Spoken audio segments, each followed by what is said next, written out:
إن الحمد لله نحمده ونستعينه ونستغفره ونعوذ بالله من شرور أنفسنا وسيئات أعمالنا من يهده الله فلا مضل له ومن يضلل فلا هادي له وأشهد أن لا إله إلا الله وحده لا شريك له وأشهد أن محمدا عبده ورسوله أما بعد.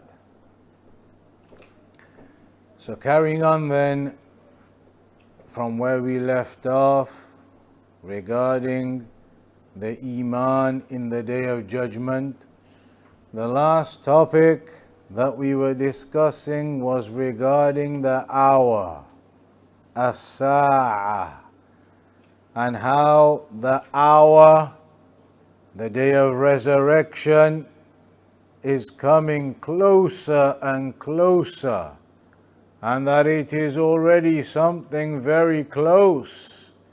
As Allah subhanahu wa ta'ala mentioned in the Quran, in some of the ayat, اقتربت الساعة, that the hour has come close, and اقترب للناس حسابهم وهم في غفلة معرضون, that the accountability of the people has drawn close, it has come near, and yet they are in negligence, turning away from it, unaware, negligent of that fact.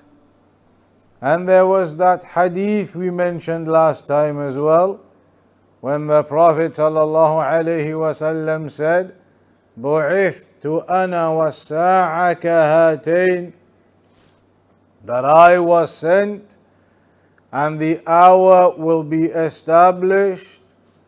The difference between them is like the index finger and the middle finger, that small gap from when the Prophet ﷺ came up until when the Day of Judgment will be established.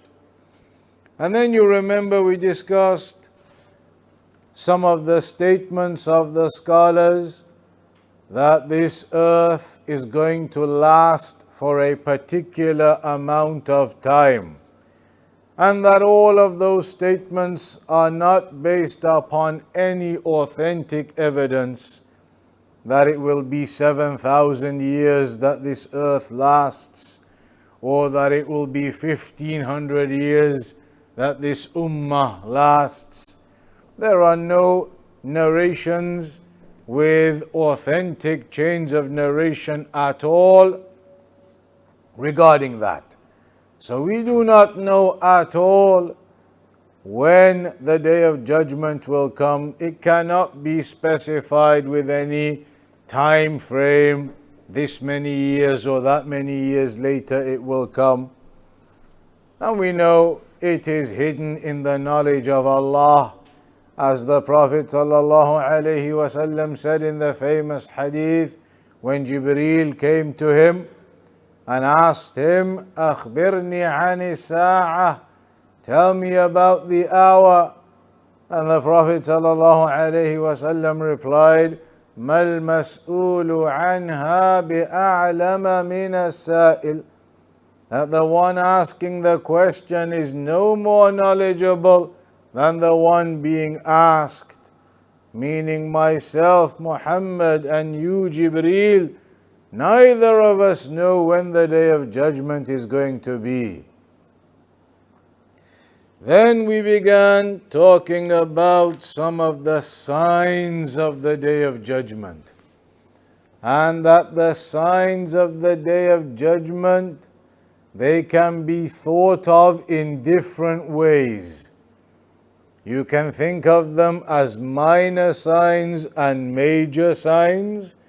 That is one way. Minor signs and major signs of the hour. That is a common classification of the signs of the hour. How has that classification or categorization been developed? It is based upon the hadith that we mentioned last time that the scholars made this classification from.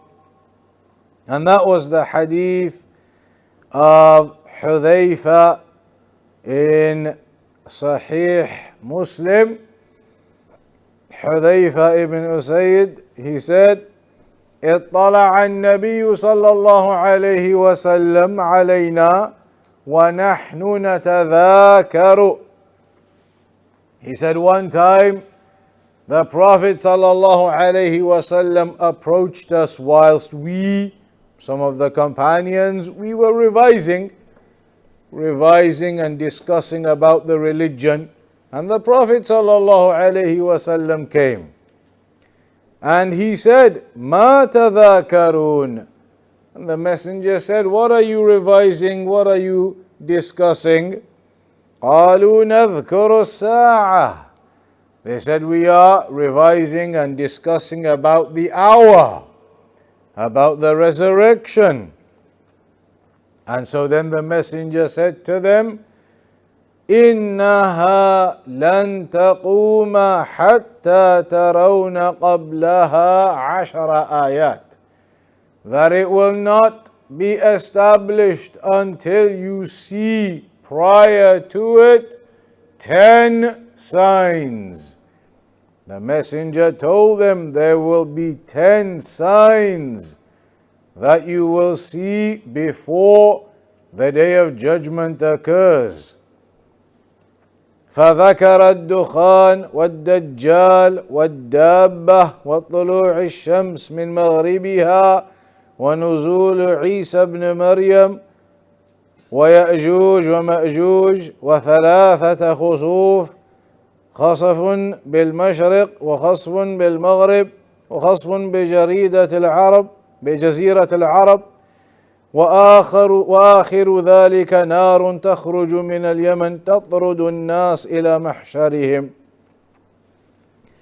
In that hadith, the messenger then mentioned to them 10 signs about the fog or the smoke that will arise, about the Dajjal, about the beast, about the rising of the sun from the west, about the descent and the return of Isa alayhi salam, about Ya'juj and Ma'juj, Gog and Magog, and about 3 landslides that will occur, and about the fire that will gather the people to the land of resurrection.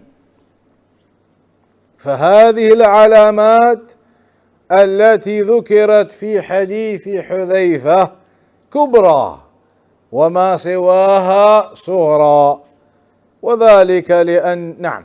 So these signs that are mentioned in this hadith, the scholars said they are the 10 major signs. And as for other than them, every other sign besides these 10, then all of those others besides these 10 are considered as minor signs. That is how the scholars made a difference and a classification. And also it can be said that these major signs, مثل هذه العلامات غير معتادة الوقوع ففيها نوع غرابة. That these types of signs are unusual. They are extraordinary. They are not what you would typically expect. فَفِيهَا نَوْعٌ غَرَابَةٌ. There is some strangeness in these affairs and they are unusual. The rising of the sun from the west, the return of Isa alayhi salam, Ya'juj, Ma'juj. All of these things are very unusual events. And so the scholars, they said that is what the major signs are. They are very unusual occurrences that will take place that are not normal and typical. The other thing to note is that those 10 major signs once one of them occurs, the other 9 will follow very quickly, one after the next.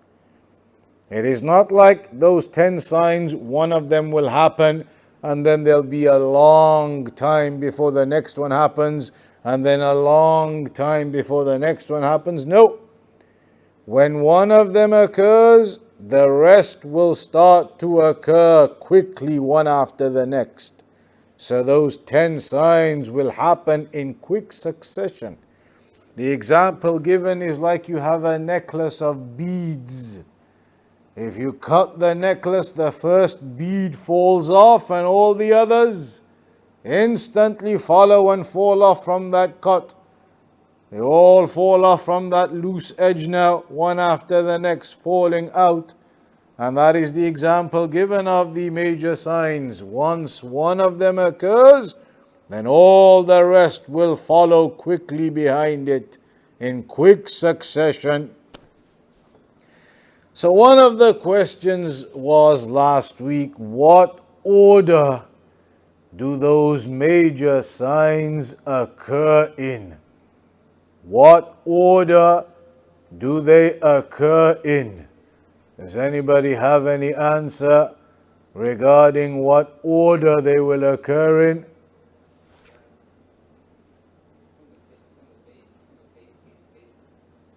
The paper?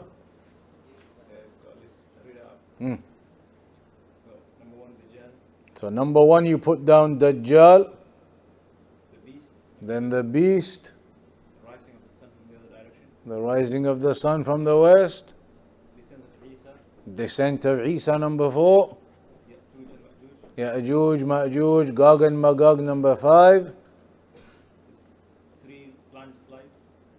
the 3 landslides,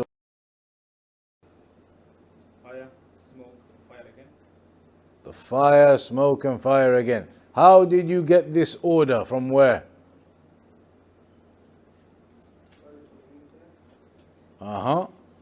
Anybody else have any order of how the major signs will occur?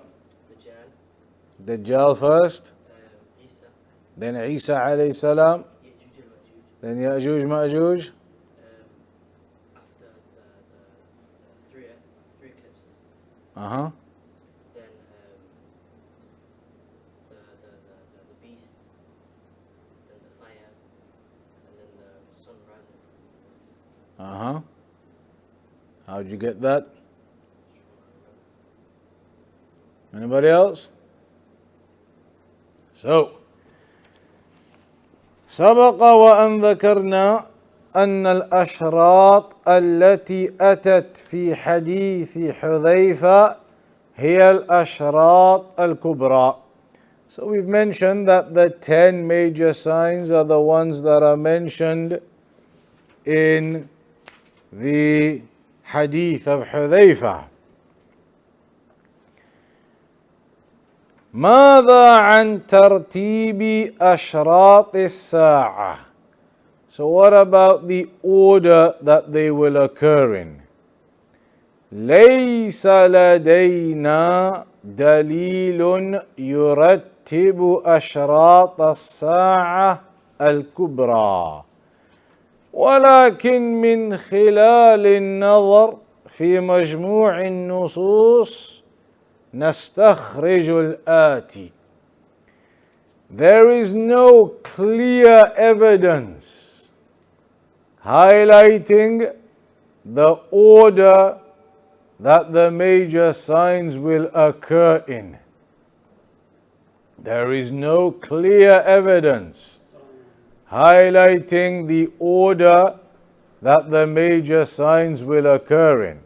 However, by examining all of the different hadith, all of the different texts and narrations, we can deduce, we can understand something of an order.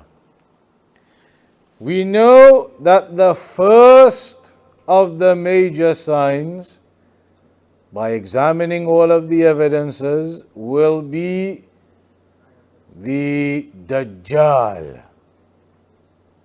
The first of the major signs at that time will be the exiting of the Dajjal.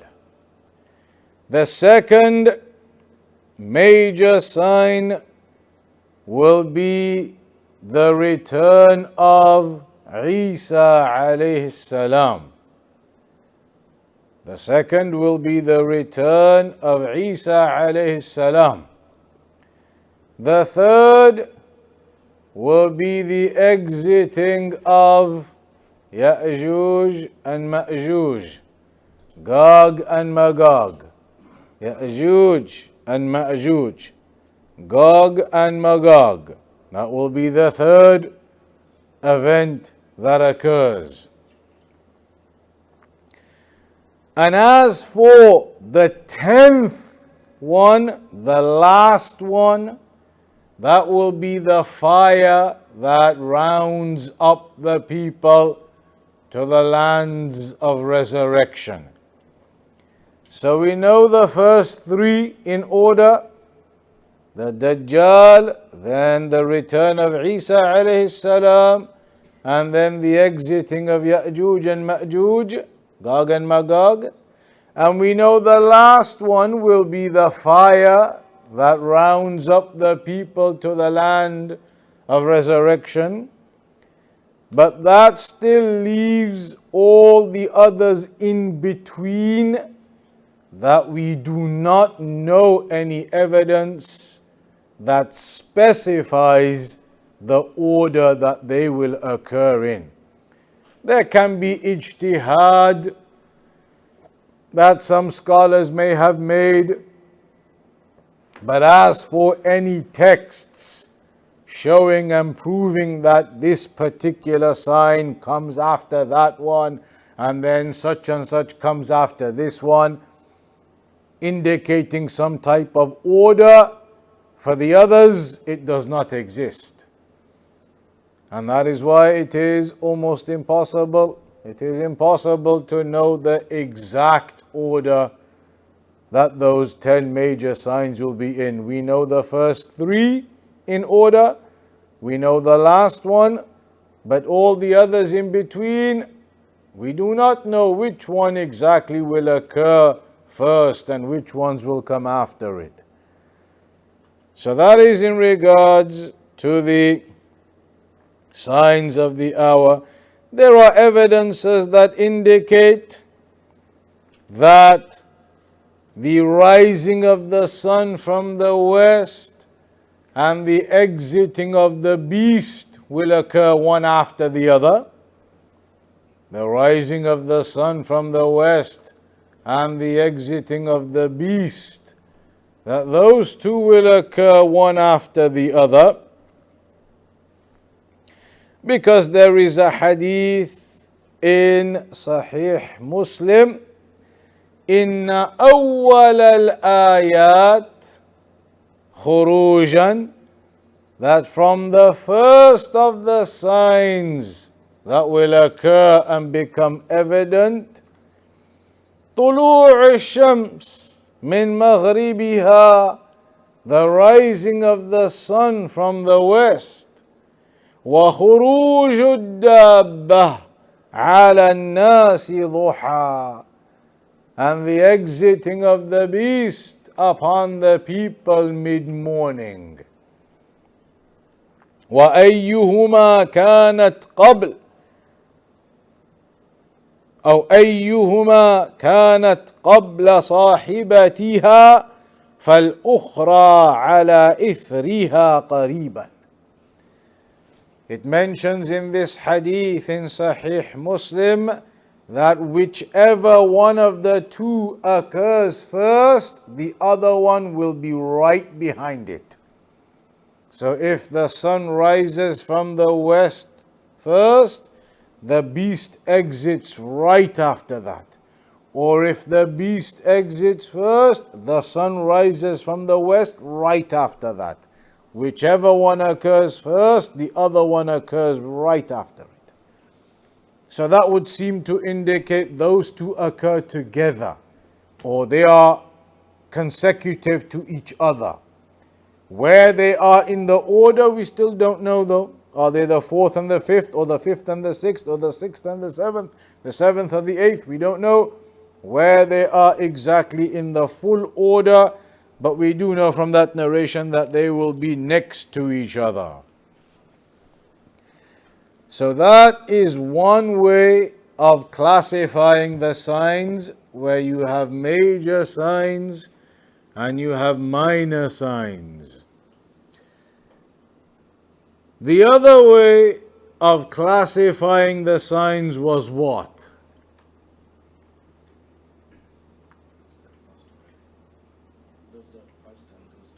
So signs that are in the past, signs that have already occurred in the past, and signs that are occurring right now, and signs that are yet to occur in the future.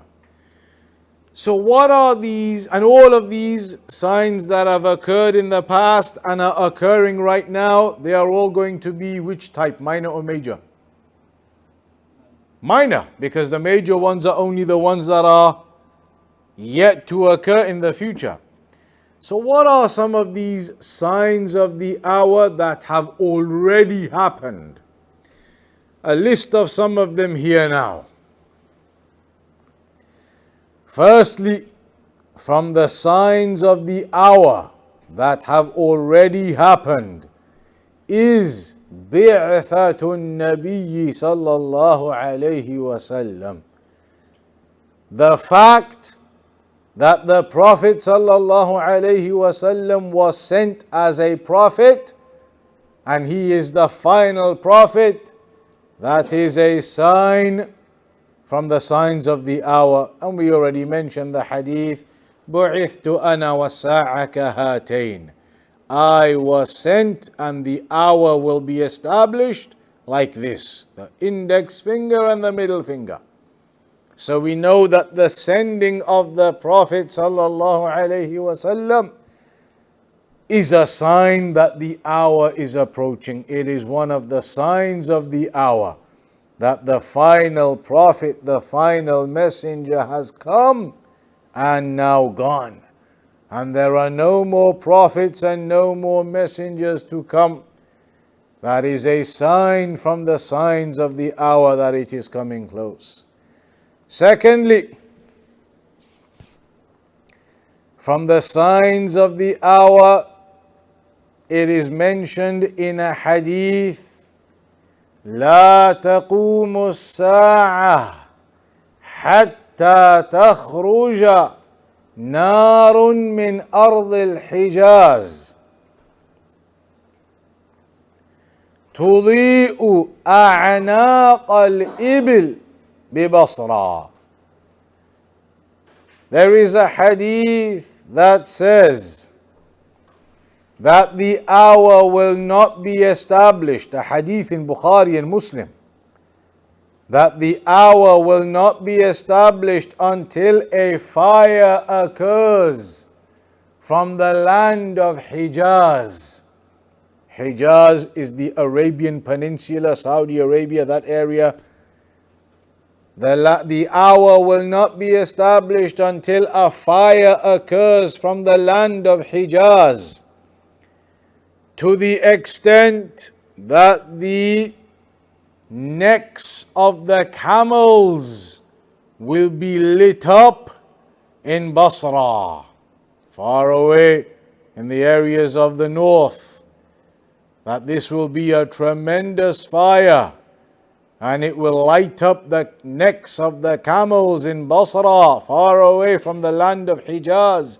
So it will be some tremendous fire that will occur in that Hijaz area, which is the area in the Arabian Peninsula, Saudi Arabia now, and those areas. There's a hadith that mentions that in Bukhari and Muslim. How is that one of the signs that have already occurred?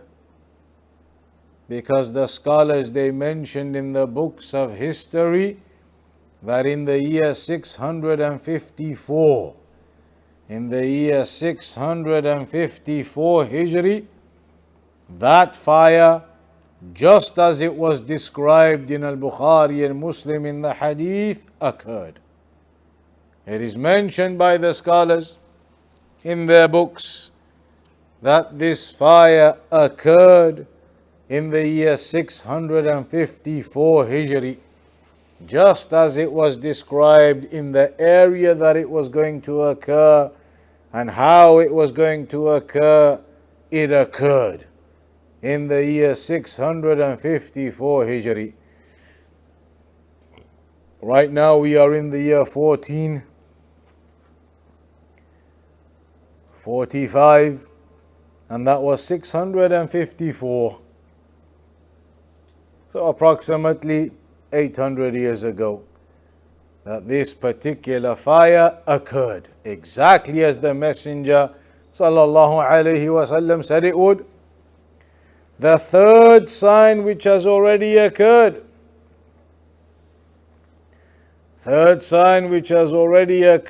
and it continues to occur. So some of these now from those that occurred and are continuing to occur. And this is the third one, ضياع الأمانة, the loss of trustworthiness in people. The loss of trustworthiness in people. That people are no longer trustworthy. That is gone in them, from them. ضياع الأمانة. فقد روى الإمام البخاري عن أبي هريرة أن النبي صلى الله عليه وسلم قال. It is reported by Al-Imam Al-Bukhari that Abu Hurraira, or from Abu Hurraira radiyallahu anhu, that the Prophet sallallahu alayhi wasallam said, إذا ضيعت الأمانة فانتظر الساعة. When trustworthiness is lost in people, then await for the hour to come. When that nobility, that trustworthiness is lost in people, then await the hour to come. Meaning it is a sign for the hour to be coming. When the people lose their trustworthiness, they are no longer upon that faithfulness and honesty and trustworthiness, they lose all of that characteristic, then that is a sign that the hour is coming closer. They even asked the Prophet sallallahu alaihi wasallam, قال كيف إضاعتها يا رسول الله? How is this trustworthiness lost in the people? And the Messenger gave a particular example. He said, إذا أسند الأمر إلى غير أهله. When you entrust people with affairs that are not suitable for them. You give people responsibility of affairs that they are not capable of. That the matters, the affairs are taken back to those who are not capable of them. That is a loss of trustworthiness in people. When you take back an issue to somebody to get their input, to get their involvement, and they are not capable of giving any input, they are not capable of any involvement in that affair. When the affairs are returned back to those who are not capable of them and not able, then that is a sign for the hour to be coming. And this is connected to the fourth sign also. The fourth sign of the hour, قبض العلم وظهور الجهل. That knowledge will be taken away and ignorance will prevail. Knowledge is stripped away, it becomes less and less amongst the people, and ignorance becomes more and more amongst the people. That is one of the signs of the hour.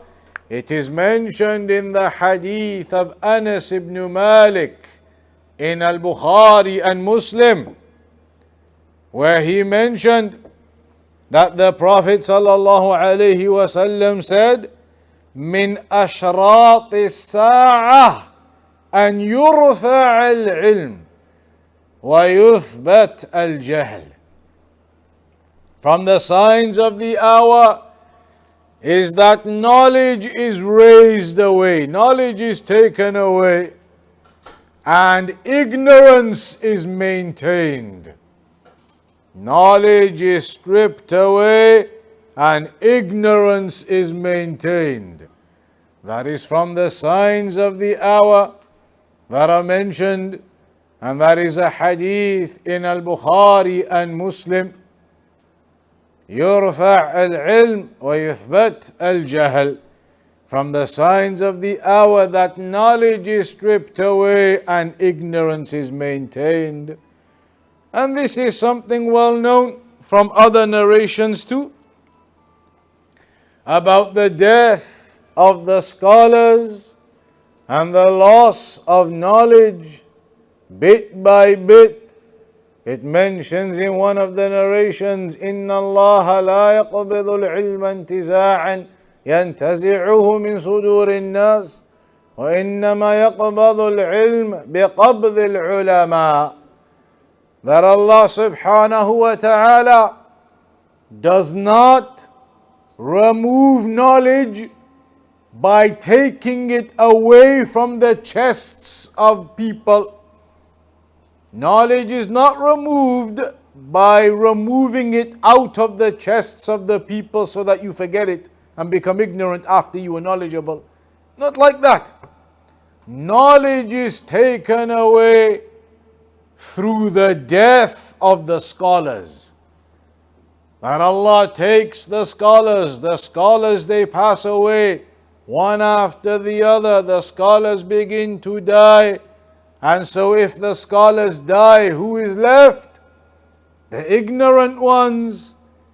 And so it mentions, إِنَّ اللَّهَ لَا يَقْبِضُ الْعِلْمَ انْتِزَاعًا يَنْتَزِعُهُ مِنْ صُدُورِ النَّاسِ. Allah does not take away knowledge by stripping it from the chests of man, but rather يَقْبِضُ الْعِلْمَ بِقَبْضِ الْعُلَمَاءِ. Allah takes that knowledge by taking the scholars. The scholars, the people of great knowledge, those who have studied their lifetimes and they have learnt the various aspects of the religion, and they are experts in those areas of the religion, in hadith, in fiqh, in Aqeedah, in Seerah, in all of the different aspects of the religion. They have detailed knowledge, and they are the warathatul anbiya, those who inherit from the prophets, because the hadith tells us that the prophets لم يورثوا درهما ولا دينارا وإنما ورثوا العلم. That they did not leave behind gold and silver, rather they left behind knowledge. So whomsoever takes that knowledge has taken a good share for himself, has taken something to benefit himself with. That is the scholars who inherit that knowledge, the warathatul anbiya. That is what we are told. Knowledge is taken away by the death of the scholars. يَقْبِضُ الْعِلْمِ بِقَبْضِ الْعُلَمَاءِ. And that is exactly what you see. The death of the scholars occurs, and in these times in particular, over the last few years, over the last 5 or 10 years, how many of our great senior major scholars have passed away. Al-Sheikh Zayd al-Madkhali rahimahullah ta'ala, Al-Sheikh al-Luhaydan rahimahullah ta'ala, Al-Sheikh before them in the decade and two that passed, major scholars like Al-Sheikh bin Baz, Al-Sheikh al-Uthaymeen, Al-Sheikh al-Albani, Al-Sheikh Muqbil. All of those four died within a couple of years of each other. 1999, 2000, 2001 and thereabouts. And other major scholars over the last decade or two. Al-Sheikh Ahmed al-Najmi, rahimahullah ta'ala. Senior scholars have passed away. Major scholars have passed away. And even those whom are alive now, some of those scholars from the major scholars are elderly now. Al-Sheikh Rabi' bin Hadi al-Madkhali, hafidhahullah ta'ala, in his 90s. Al-Sheikh Abdul Muhsin al-Abbad, hafidhahullah ta'ala, even older, in his 90s, or rather younger, in his 90s. And also Al-Sheikh Al-Fawzan, hafidhahullah ta'ala, in his late 80s. Many of the scholars, they are old in age. Al-Sheikh Ali Nasir Al-Faqihi, in his 90s. The senior and major scholars, they are in their older age now too. Those passed away before, in the last decade or two, and perhaps if Allah gives us life, we may end up seeing more of the major scholars passing away in the next few years, in the next decade or two. And that's why it is so important to cling on to the scholars, to return back to them with our affairs, to return back to them in seeking knowledge and understanding of our religion before they pass away, to benefit from them while the opportunity exists, to return back to them and learn from them whilst that opportunity exists, before they are taken and that knowledge is taken with them. This is of the greatest of importance, and we need to understand who the scholars are. They are not these Western personalities on YouTube, celebrities on YouTube, making all types of entertainment videos on YouTube and all the other social media platforms these days. These are not scholars. Most of them, if not nearly all of them, have probably never studied a single book with one of the scholars. And now they come onto YouTube, Sheikh and Allama and Mufti and this and that, and they promote themselves as Islamic speakers and gain their followings and make their videos entertaining and comedy, and they call themselves the sheikhs of the religion, and they are putting on entertainment shows and selling tickets. That is not the sheikh, the scholars that we are talking about. The scholars, the ulama we are talking about are the likes of a Sheikh Abdul Muhsin al-Abbad, the likes of a Sheikh Rabi', the likes of a Sheikh Salih al-Fawzan, the likes of those others now too, who are teaching in Medina, in other places, a Sheikh Abdullah al-Bukhari, hafidhahullah ta'ala, a Sheikh Abdullah al-Dhafiri, hafidhahullah ta'ala. These are from the people of knowledge, and it is upon us to honor and respect the people of knowledge, not to be like the Ikhwanis and the misguided ones who mock and belittle and speak against the scholars, and they say the scholars are scholars for dollars and all types of mockery and criticism that they make. Rather, it is upon us to honor the scholars, to respect the scholars, and that is taught in the books of hadith of old, from the adab of the talibul ilm, from the etiquettes of the student of knowledge. how you behave with the scholars, how you behave with the people of knowledge. So here it mentions one of the signs of the hour is that knowledge is raised up and ignorance becomes prevalent and is maintained. Just like at the end of the other hadith it mentions, when the scholars they pass away, then the people take the ignorant ones as their leaders. They take the ignorant ones as their leaders, and those ignorant ones they misguide themselves and they misguide their followers. They misguide the others. So cling on to the people of knowledge and benefit from them and return to them whilst the opportunity exists from the senior scholars and from all of the other people of knowledge that are available. The fifth sign is kathratul qatl, that murder rates will increase. There will be much murder and killing that occurs. And that is mentioned in Sahih Muslim from the hadith of Abu Hurraira radiyallahu anhu, that the Prophet sallallahu alayhi wasallam mentioned, لا تقوم الساعة حتى يكثر الهرج. قالوا وما الهرج يا رسول الله؟ قال القتل. That the hour will not be established until this haraj increases. And they asked the messenger, what is that? He said, it is the killing, the murder. That there will be much of that which becomes widespread. And another one of the signs, the sixth one, ظهور الشرك في هذه الأمة.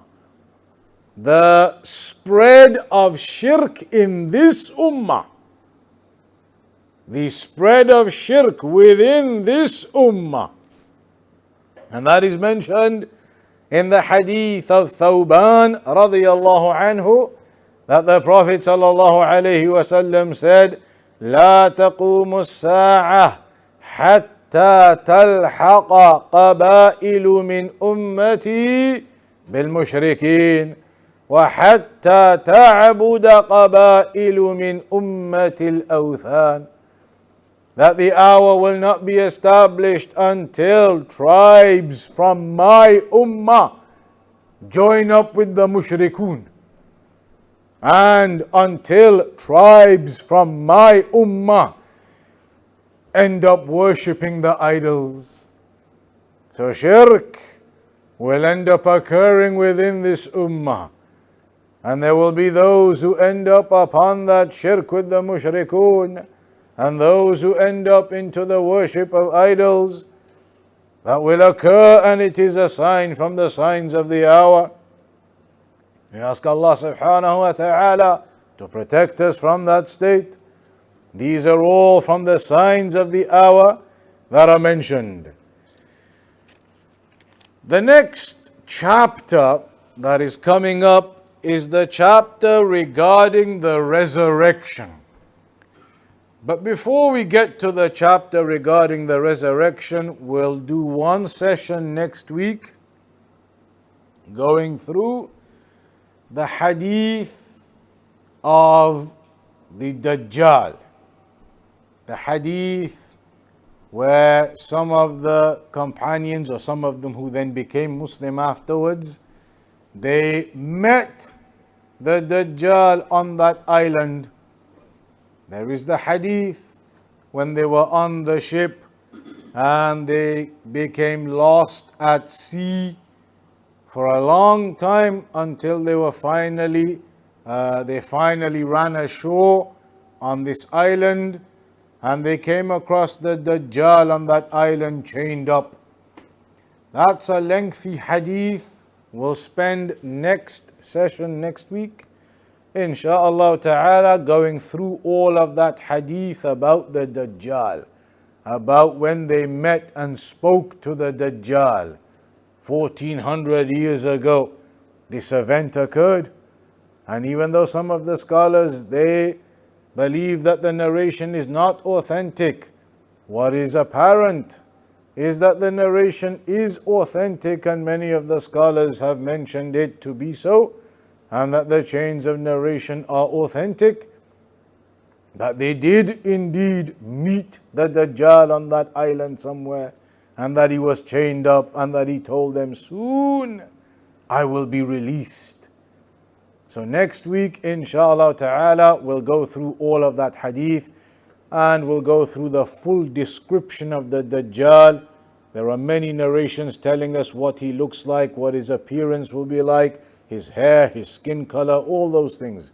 We'll go through all of that next week as a one-off lecture regarding the Dajjal. Then after that, we'll come to this next chapter, which is regarding the resurrection. How does that occur? Where does it occur? Does the resurrection occur on this earth?